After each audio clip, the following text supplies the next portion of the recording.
What villain was terrifying? Because they were right. Magneto is my favorite villain of all time. Every time his motives are brought to light I get that yeah, I kinda get it moment. One of the only good bits out of that god-awful excuse for a Phoenix movie, X3, was just Magneto giving side-eye to the young mutants asking for his tattoos. He just whips out the concentration camp number and stone cold no one is ever marking me again.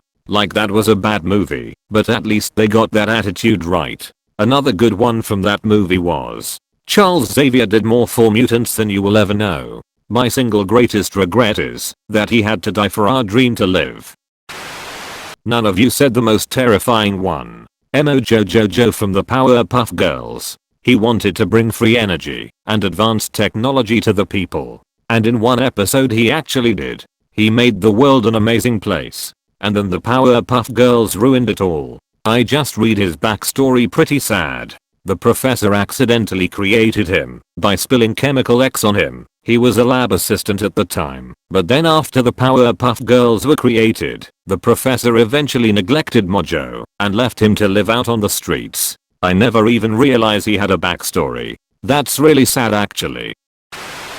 Mr. Wilson from Dennis the Menace. The live-action movie has one of those random scenes you see as a kid that sticks with you your whole life. Mr. Wilson has been cultivating this flower that takes like 40 years to bloom and then dies in 10 seconds. At the moment it's going to bloom, Dennis causes a ruckus and Mr. Wilson misses the blooming he's been working his whole adult life for. Looking back, that's like one of the most disturbing moments I've seen on film, partly because it gets more relatable as I get older. I mean, damn, 40 years. Stevie from Wizards of Waverly Place. Her entire goal was to stop families from giving up their magic to just one person in the family. Like we're really supposed to be rooting against her? It just seemed super out of character for Alex to go against that plan. Edit. Thanks for all the upvotes. I got to experience seeing something I put on Reddit appear on my flip on TikTok for the first time. I was thinking exactly this. Why give up your powers when everyone can have them? Only one member of the family having wizard powers seems unsustainable for the wizarding world. I get it, that it was not very nice of her to trap her brother, but she was 100% right. I really thought Alex would do it. I cannot understand how, or why did Alex double cross her? See also, Magneto, the Holocaust survivor, not wanting his species genocided. His main plan was quite reasonable. Convert the world elite into mutants, thus guaranteeing they treat mutants fairly. Count Dooku just straight up told Obi-Wan that the Sith control the Senate. I still love the fact that Dooku tells him this, and Obi-Wan knew about the clone army being set up under the Jedi's noses and no one decided to investigate that possible connection until years into the Clone Wars.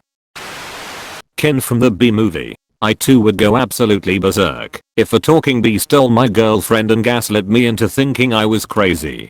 Plus, dude was allergic. OFC he wouldn't want to be around. Every time I hear the plot of this movie, I think it can't possibly be real.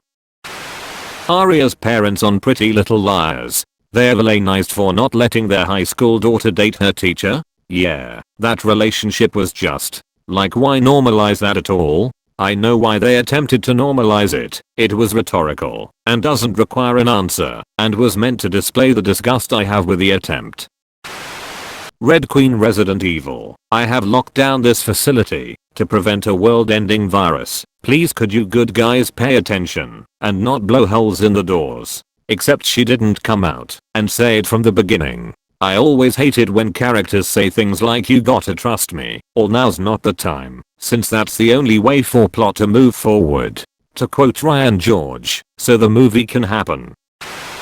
The bears from Goldilocks and the Tree Bears. She broke in, ate their food, broke some furniture, and slept in their beds. My 4Y.0 loves it when the bears eat her, at least in the one I tell him. He always says he thinks she is the bad person lol. I keep telling my wife that Goldilocks is supposed to get eaten, and she always says I'm wrong, and uses the two versions we have in the house, where Goldilocks runs away as evidence. I want her to not get away with it. General Hummel from The Rock. I will not give that order. I will not repeat that order. I cannot give that order. What the hell is wrong with you, man? Such a great scene for both points there. The Hamburglar was just trying to save children from childhood obesity. If Mayor McCheese and Officer Big Mac are anthropomorphic burger folk, that means Hamburglar is carrying a bag of severed heads. It's 7 but 4 kids. What's in the bag? GLaDOS. She was absolutely right. You are a terrible person. We weren't even testing for that. He lines OOUU. Colonel Kurtz. We train young men to drop fire on people, but their commanders won't allow them to write fuck on their airplanes because it's obscene. Apocalypse Now is one of those movies where depending upon when you watch it and what version you watch, your view of it can change. Edit. While this blew up, I don't know which version offhand is best. If I recall correctly, the pacing of the original is much better and more enjoyable. The Redux is good, but the pacing isn't as great, and I found it to be a darker watch in a way. I'd stick with the original and go from there. Definitely recommend giving Hearts of Darkness, a filmmaker's Apocalypse a watch. If you've seen Apocalypse Now a few times, the documentary on making it is pretty insane. I wasn't really terrified of it, but N was right in my opinion. When we are talking Pokémon, dude thought getting these creatures and making them fight till one is knocked out wasn't that amazing of an idea, and it just made sense to kid me. That all said, I think N is a really interesting character that can be interpreted in many different ways. Of all the main leaders of these games, I think N had the best argument. It wasn't perfect though. I like N a lot for his character development. I agree with him at the end. Real Pokémon mistreatment should not be tolerated. But a Pokémon trainer simply using Pokémon in battles does not qualify as mistreatment as the Pokémon is happy. The Pokémon like the trainers. That is the best you should wish for there. All in all, I wish Pokémon had good stories and characters like this again. TBH. I wouldn't consider N a villain. More of a rival or anti-hero, like Gladion in Gen 7 or the Emperor in Akame ga Kill. The replicants from Blade Runner, used as slaves and given artificially short lives. They just wanted to live and be free. In the book they didn't have artificially short lives. The scientists just couldn't figure out how to make them live longer. Their digestive system would start breaking down. Emergent macrostructure failure. Nice.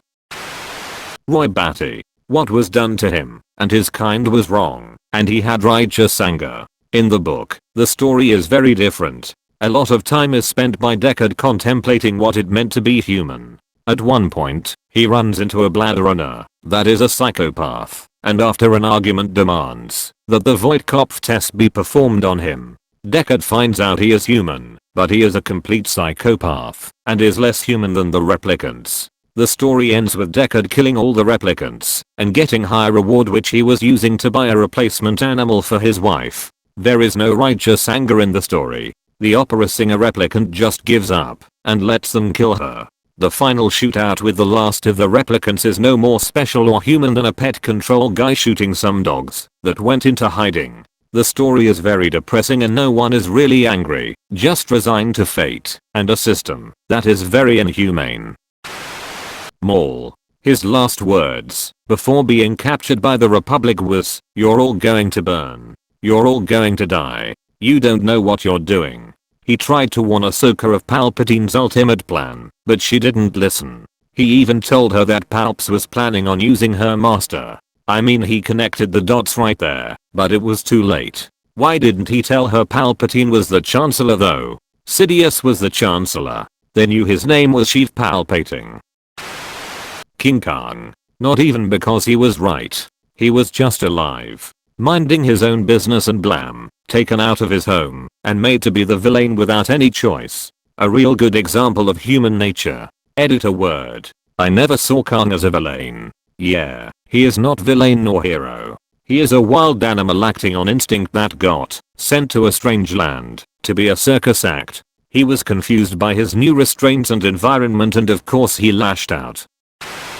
The boss MGS3. I raised you. I loved you. I've given you weapons, taught you techniques, endowed you with knowledge. There is nothing more for me to give you. All that's left for you to take is my life, by your own hand. One must die and one must live. No victory, no defeat. The survivor will carry on the fight. It is our destiny. The one who survives will inherit the title of boss. And the one who inherits the title of boss will face an existence of endless battle. Spoilers, the boss isn't technically a villain, since she was undercover and pretending to join the bad guys under orders from the US government. She was a hero. So who is actually bad? The end. Thanks for watching.